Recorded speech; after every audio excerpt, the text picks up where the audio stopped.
Selamat pagi Bapak Ibu Saudara yang diberkati Tuhan. Kembali berjumpa lagi dalam renungan di pagi hari ini.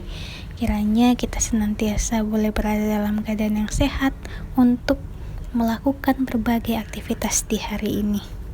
Dan kita mau mendengarkan firman Tuhan, bahkan menjadikannya sebagai landasan kita untuk hidup dan juga melanjutkan aktivitas kita di hari ini. Untuk itu mari berdoa, memohon tuntunan Tuhan. Dalam doa kita berdoa. Bapa yang baik, terima kasih di pagi hari ini kami masih boleh kembali bangun untuk melanjutkan berbagai aktivitas kehidupan kami. Saat ini kami meminta pertolongan-Mu Tuhan, kami akan membaca dan merenungkan Alkitab. Kiranya kami mampu untuk mengerti, memahami, bahkan menjadikannya sebagai pandu, sebagai dasar kami untuk melanjutkan hari ini. Maka mari berfirman ya Bapa, karena kami semua telah siap sedia untuk merenungkan bahkan melakukan kehendak Tuhan dalam kehidupan kami. Demi Kristus Yesus Tuhan yang Juru Selamat, kami berdoa. Amin.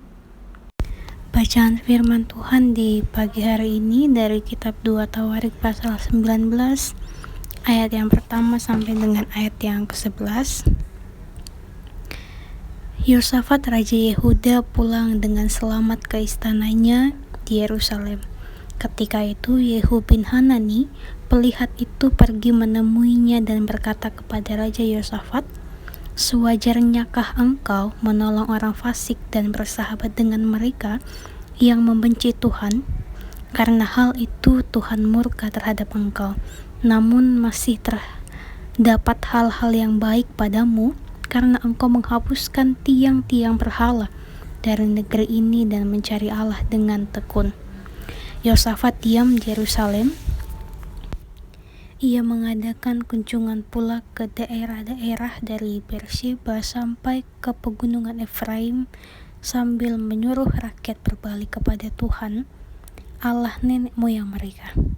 Ia mengangkat juga hakim-hakim di seluruh negeri, yakni di semua kota yang berkubu di Yehuda, di tiap-tiap kota. Berpesanlah ia kepada hakim-hakim itu, "Pertimbangkanlah apa yang kamu buat, karena bukankah untuk manusia kamu memutuskan hukum, melainkan untuk Tuhan yang ada beserta kamu. Bila kamu memutuskan hukum, sebab itu kiranya kamu diliputi oleh rasa takut kepada Tuhan. Bertindaklah dengan seksama, karena berlaku curang, memihak ataupun menerima suap tidak ada pada Tuhan Allah kita." Juga di Yerusalem, Yosafat mengangkat beberapa orang dari antara orang Lewi, dari antara para imam, dan dari antara para kepala puak Israel untuk memberi keputusan dalam hal hukum Tuhan dan dalam hal perselisihan. Mereka berkedudukan di Yerusalem. Ia memerintahkan mereka, "Kamu harus bertindak dengan takut akan Tuhan, dengan setia dan dengan tulus hati. Demikian, dalam setiap perkara yang disampaikan kepada kamu oleh rekan-rekanmu yang tinggal di kota-kota, yakni perkara-perkara mengenai penumpahan darah atau mengenai hukum, perintah, ketetapan-ketetapan, dan peraturan-peraturan, hendaklah kamu memperingatkan mereka, supaya mereka jangan bersalah terhadap Tuhan, sehingga murkanya menimpa kamu dan rekan-rekanmu. Hendaklah kamu berbuat demikian, dan kamu tidak akan bersalah." Dengan ini, imam kepala Amaria diangkat sebagai ketuamu dalam segala perkara ketuhanan, dan Sebaja bin Ismail, pemuka kaum Yehuda, dalam segala perkara kerajaan, sedang orang Lewi akan melayani kamu sebagai pengatur. Bertindaklah dengan tegas, kiranya Tuhan menyertai orang yang tulus ikhlas. Demikianlah pembacaan Alkitab. Terpujilah Kristus, Hosiana. Setia dan tulus adalah tema yang akan membawa kita untuk memahami firman Tuhan di pagi hari ini. Bapak Ibu Saudara, apa yang sulit dijaga dalam sebuah relasi? Jawabannya adalah kesetiaan dan ketulusan. Nah, sebuah relasi atau hubungan akan baik dan langgeng bertahan lama ketika dijalankan dengan hati tulus dan kesetiaan menjaga relasi atau hubungan yang ada. Yosafat dalam bacaan firman Tuhan kita telah menetapkan para hakim guna memantapkan pembaharuan ibadah yang sedang dijalankan di Yehuda. Nah, para hakim ini kemudian bertugas untuk menjaga agar peribadahan itu selalu berjalan dengan benar dan dilaksanakan oleh warga Yehuda dengan sungguh-sungguh. Dalam melaksanakan tugas ini, maka para hakim harus terlebih dahulu memiliki relasi atau hubungan yang benar dengan Allah. Nah, bagaimana mereka dapat membangun hubungan yang benar dengan manusia ataupun sesamanya ketika ia tidak memiliki hubungan yang benar dengan Allah? Maka mereka harus selalu memegang Taurat, hukum Allah sebagai patokan dalam bekerja, bahkan dalam melayani sesamanya. Para hakim yang setia pada hukum Allah dan tulus dalam melaksanakan tugasnya akan menjadi panutan yang sangat baik oleh warga Yehuda. Nah, berawal dari dirinya, maka kedisiplinan beribadah itu akan diikuti oleh warga Yehuda. Inilah prinsip iman yang mau diterapkan Yosafat untuk dilaksanakan para hakim, bahwa menurut Yosafat, ia terlebih dahulu harus melakukan apa yang akan dia arahkan kepada para rakyatnya dan kepada semua orang. Maka ia harus memberikan contoh yang baik bagaimana disiplinnya dalam beribadah dan juga bagaimana menjaga relasi yang baik dengan Allah Sang Pencipta kita.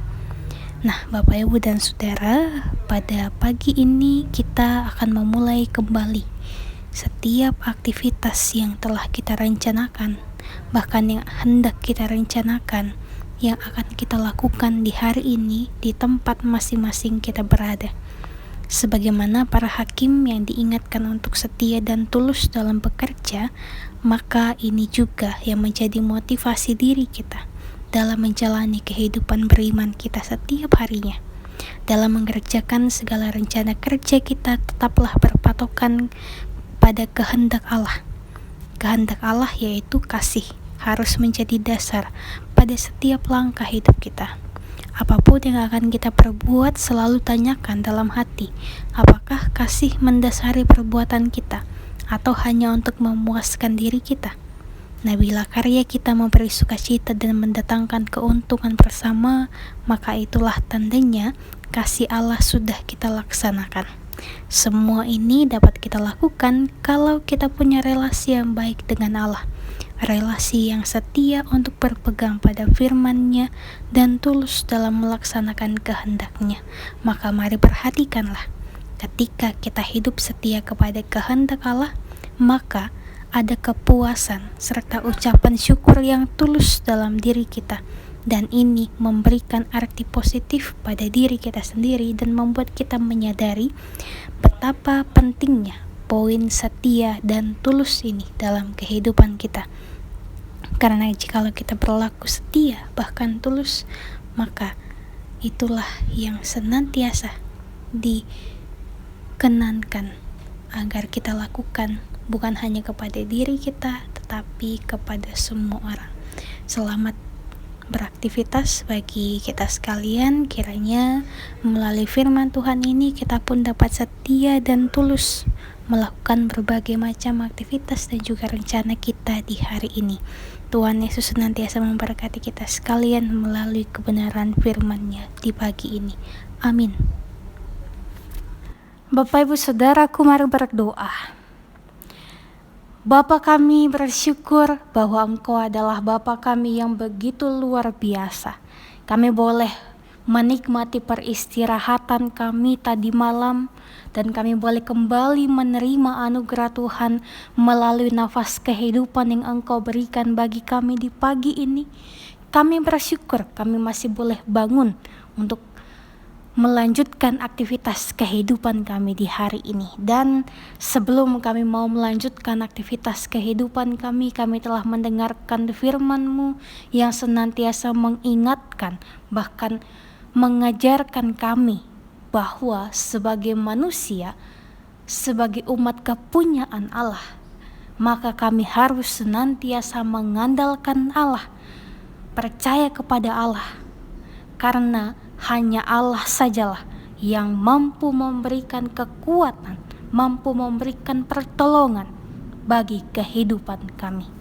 Terima kasih Bapa, terima kasih untuk setiap berkat-berkat yang begitu luar biasa yang boleh kami rasakan.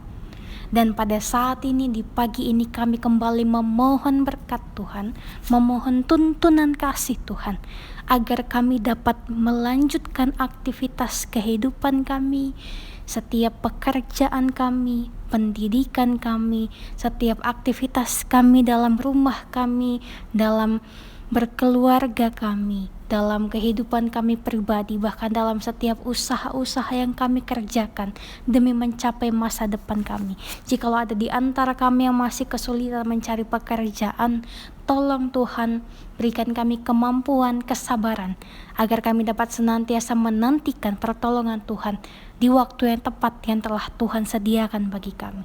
Jikalau di antara kami ada yang dalam kelemahan tubuh di pagi hari ini, pulihkan Tuhan.